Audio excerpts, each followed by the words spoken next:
go ทีวีเครื่องนี้ซื้อจากประเทศอเมริกาด้วยราคา $1,000 แต่พอใส่ไปใส่มาปรากฏว่าบ่มีสัญญาณแถมยังหนักอีก50กิโลกรัมทางออกที่ดีเฮาควรปล่อยวางดีกว่าแกงเจ็บซื้อหน่วยไม้แท้จอแบนก็เก่าคอมพิวเตอร์เครื่องนี้ซื้อมาจากประเทศเกาหลีใช้งานบ่พอ30นาทีตอนนี้แบตเตอรี่หมดแล้วมาสิแม่มันนี่แกงเจ็บแล้วก็เก็บเงินซื้อหน่วยไม้ทันทีใช้งานบ่ถึง1นาที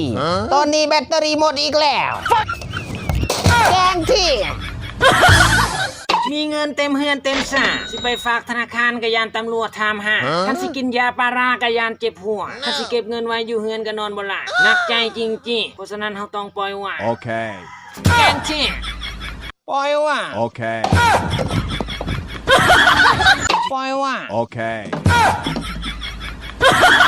ทางออกที่ดีมันก็คือวิธีการปล่อยวางขี่จักรยานมาเมื่อปีตอนนี้กูเบื่อเต็มทีแล้วมาชีแม่มันนี่แกงเจ็บปล่อยว่าง